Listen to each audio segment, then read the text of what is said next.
네, 오늘 시장 숨가쁘게 정리를 해봤습니다. 이제는 전략을 세워야 할 타이밍이죠. 하나대투증권 도곡역지점 하진태 부장과 함께하겠습니다. 안녕하세요. 안녕하세요.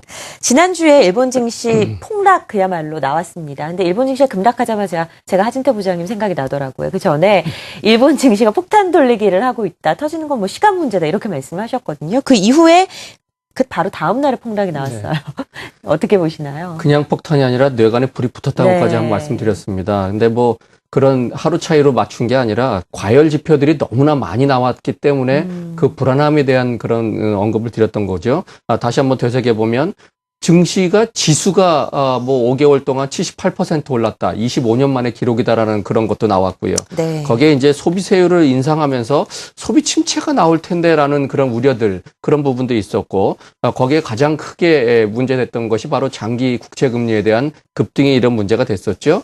자, 그리고 또 기술적 분석으로 봤을 때도 15,500포인트 전후한다면 하락폭의 75% 구간이기 때문에 더 가더라도 쉬었다 가야 된다라고 하는 데서 한 500포인트 정도 오버페이스를 했습니다. 그렇기 때문에 조금 더 하락을 한 부분이고요. 자, 그리고 또 기술적 지표상 반등의 구간에서 반등이 나와주고 있는데 1차 반등 구간이 14,100포인트 정도입니다. 근데 14,000포인트가 무너지니까 반발 매수가 나와서 거기에 조금 올라가고 있습니다만은 그야말로 단기적으로 너무 급락을 했기 때문에 반발 매수를 한 그 정도다라고 보여지고요. 2차로는 한 12,300포인트 정도 나옵니다. 아마도 그쪽을 향해서 서서히 다시 한번 내려가는 그런 국면이 나오지 않을까 이렇게 보여지는 상황입니다. 네. 일본 증시를 조정에 들어갔다라고 표현을 한다면 이 시점에서 우리가 가장 중요한 것이 우리 증시로 자금이 들어올 수 있을까의 여부입니다. 여기에 대해서는 어떻게 판단하시나요? 예, 말들이 많이 있죠. 네. 많이 들어올 거다 말 거다라고 하지만 공통적인 부분이 시간이 걸릴 거다라고 하는데요. 저도 마찬가지라고 생각을 합니다. 일단 지금 일본 증시를 보시게 된다면 곧바로 전고점을 돌파해서 사상 최고치를 향해서 가는 것은 아마도 없을 것 같다라는 생각이 좀 들고 있습니다.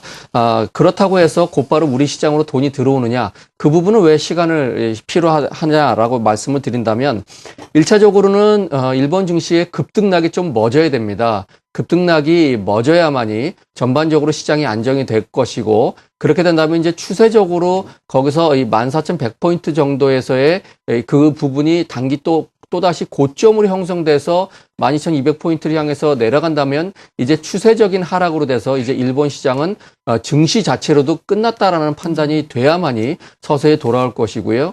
급등락이 존재하는 한은 불안감이 시장에서 항상 있습니다. 우리가 알 수 있는 것이 그날 2% 이상 올라가다가 하락했기 때문에 9% 넘는 장대 음봉이 나온 거거든요.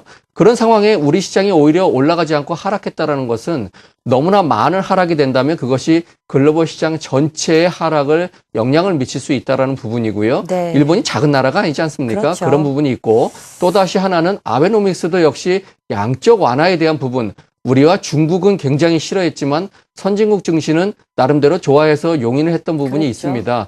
그런 부분이 있다면 미국에서도 요새 양적 완화에 대해서 이제 축소를 하면서 탈출하려고 하는 그런 부분이 있는데 거기에 불안감들이 상존하고 그렇게 된다면 금융시장이 역시 같이 불안해질 수가 있다는 부분입니다. 일단 바라는 것은 서서히 하락 추세로 좀 돌아선다면 우리 쪽으로 돈이 들어올 수 있다. 다만 이렇게 보실 수가 있습니다. 그쪽에서 너무 급등나게 되면 일본에서 돈이 빠져도 우리한테 안 들어올 수도 있는 그렇죠. 거거든요. 예. 이제 한 가지 지금 우리가 확실하게 생각할 수 있는 것은 일본으로 빠져가는 돈은 이제 더 이상 없다. 다만 이제 들어오는 부분은 조금 더 확인해야 되는데 오늘 3천억 넘게 매수. 자, 이렇게 되면은 어제까지 5월 달 기준으로 봤을 때 4월 달에 외국인들이 2조 9천억을 팔고 나갔고요. 5월 달 들어서 어제까지가 2천억 정도 매도했는데 오늘 플러스로 돌아섰습니다. 네. 지난주에 잘하면 이번 달에 플러스로 돌았을 것 같다고 한 부분이 되는데 이 3천억 매수가 단발성이 아니라 계속 외국인들이 이렇게 연속해서 한 부분이 없기 때문에 연속 들어온다 그러면 이제 서서히 물꼬가 터질 수도 있고 우리 시장에 외국인 자금이 들어오기 시작을 해서 주가가 본격적으로 올라간다는 그런 확인이 된다 그러면 일본에서 눈치 보고 있던 자금까지도 또다시 들어올 수 있는 연결고리가 될 수 있다. 지금은 그러한 부분의 연결고리가 아직 형성이 안 된 부분이기 때문에 시간을 두고 확인할 그런 시기인 것 같습니다. 네, 아직은 시간이 좀 필요한 시점이다라고 말씀을 하셨고요. 일본 증시가 급락했던 날로 되돌아가 보면 일본 증시 하락도 하락이었지만 그날 중국의 HSBC가 발표한 발표한 PMI 제조업 지수가 50선을 밑돌았습니다. 그것도 일본 증시 조정의 빌미가 되었거든요. 중국 쪽도 다시 정리할 필요가 있겠죠. 예, 중국 쪽이 좋은 것도 있고 나쁜 것도 있는데 나쁜 쪽이 조금 더 많은 것 같습니다. 한번 나쁜 쪽으로 한번 살펴볼까 싶은데요. 한번 언급을 드렸었죠. 지방정부의 이 부채 때문에 피치사에서 장기 위안화 채권 등급을 하향 조정을 했습니다.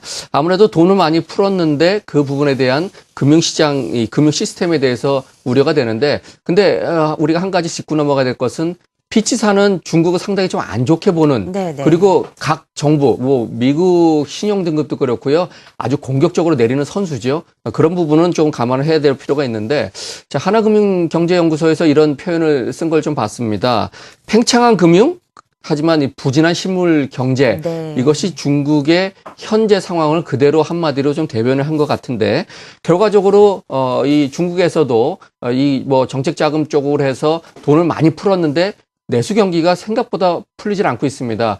이제는 수출보다는 내수를 살려서 자체적인 성장 동력을 이끌겠다라고 한 시진핑 정부가 내세웠는데 그 부분이 안 되는데 일본도 역시 동일한 고민이 되겠죠. 그런 부분이 있고요. 자, 1분기에 GDP 성장률이 7.7% 나왔습니다. 뭐 7.5% 목표였는데 나름대로 잘 나왔다는 생각을 하고 있는데 우리 저 선진국에서는 그렇게 평가를 하고 있지 않은 것 같습니다. 4월 달에도 지표가 확 좋아지지 않는다라는 그런 부분들 때문에 대부분 작년 3분기를 저점으로 해서 턴어라운드 해서 제대로 이끌고 갈 것이다라고 생각했는데 거기에 대한 실망으로 인해서 이 전체적인 성장에 대한 이런 성적표들을 하향을 좀 조정을 하고 있는 그런 상황이 되겠습니다.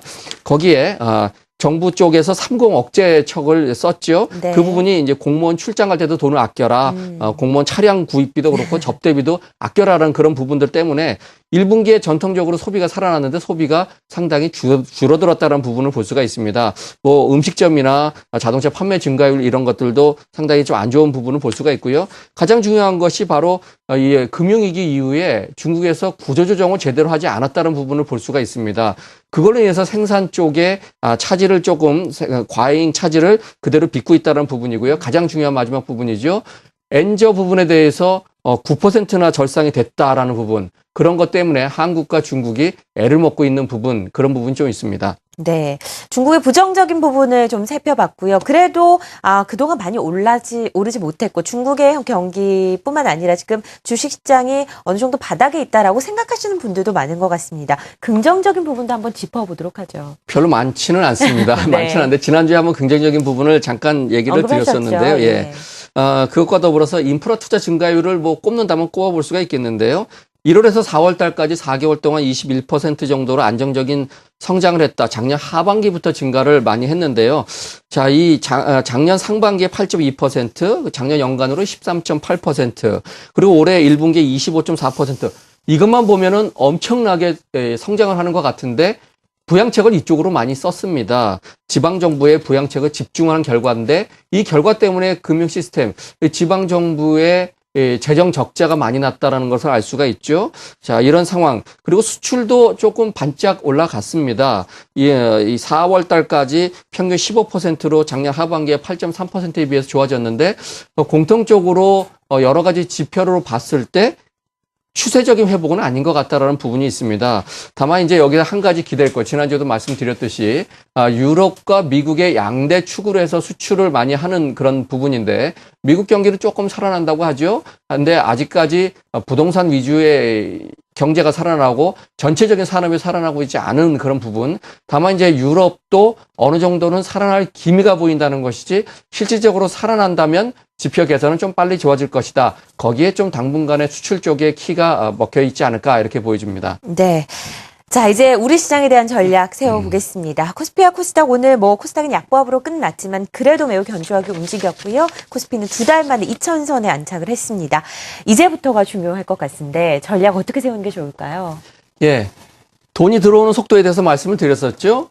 아무래도 돈이 들어오는 게 확인이 된다면 뭐 6월 달이 될지 7월 달이 될지 모르겠습니다만 우리도 고점을 향해서 전에 고점이 2,200 정도 되죠. 그렇죠. 향해서 가겠지만 그 전까지는 조금 흥분을 가라앉힐 필요가 있을 것 같습니다. 2,000이 넘어섰는데 우리 아까 앵커 그러셨죠. 그렇게 엄청나게 기분이 들뜨지 않는다고 했는데 돈이 들어오지 않아서 그런 거 아닌가 싶은 네. 생각이 듭니다. 일단 우리 주머니에 돈이 한정돼 있는데 지수는 2000포인트를 넘겨놨습니다. 그거에 대한 네. 좀 답답함이 아닐까 싶은 생각이 듭니다. 당분간 돈이 들어올 때까지는 1970에서 2030으로 한번 박스를 조정을 해볼 생각을 하고 있습니다. 자, 계속 그런 질문을 하죠. 코스닥이냐 거래소냐. 그럴 필요가 없다고 또 말씀을 드리겠습니다. 반반이라고 말씀드렸고요. 이제는 한쪽이 올라가면 한쪽이 많이 빠지는, 물론 뭐 오늘 코스닥 시장이 마이너스로 돌아섰습니다만은 그것이 중요한 것이 아니고요. 양 시장 모두 개별주 성격이 강하다라는 말씀을 또 한번 드리겠습니다. 한쪽으로 완전히 쏠리는 현상은 아닐 것 같다. 가게대도 같이 가는 그런 정도. 한쪽이 올라간다고 며칠 동안 코스닥이 쭉 빠지고 하는 게 아니고요. 네. 뭐 하루 정도 차이는 있을 수 있고 더 같이 가는 그런 상황이 될 가능성이 많습니다. 일단 코스닥 시장은 600포인트 돌파로 순항을 하고 있다라고 보시면 될 것 같고요. 계속해서 잘 가는 종목이 쉴 때 사자. 그건 코스닥 거래소 다 똑같대. 코스피에 대해서 전략을 조금 한 번 더 언급해 드리면요. 2000포인트 위에서는 일단 약간의 매수에 대한 템포를 조정하셨으면 좋겠습니다. 며칠 올라가되 박스를 돌파하는 그런 고점대 돌파 개념의 종목분들은 접근하셔도 좋습니다. 그렇지 않고 추세적으로 움직이는 것은 올라가다가 쉬는 하루 이틀 쉴 때를 하시면 좋겠고요. 그리고 호가 단위도 뭐 한도 호가 더 밑으로 벌리시든가 금액을 조금 분산하시든가 해서 매수에 대한 부분을 한번 숨고르기를 하셨으면 좋겠다는 부분이고요. 또 하나 말씀드린다면 IT 관련이 최선호주입니다. 그리고 낙폭과대주를 하셔도 좋고요. 다른 업종을 하셔도 좋은데 철저하게 업종 대표주를 하시라. 외국인 돈이 본격적으로 들어오면 업종 대표주만 건드린다는 거 꼭 명심하셔서 매매를 하셨으면 좋겠습니다. 코스피와 코스닥에 구분을 두지 말자라는 말씀이 좀 저는 귀에 들리네요. 일단 코스피 2000포인트 위에서는 매수를 하지 않는 것이 아니라 매수의 속도 조절에 좀 나서서 시장을 바라보자라는 의견까지 들어봤습니다. 하나대투증권 도곡역 지점 하진태 부장이었습니다. 고맙습니다. 감사합니다.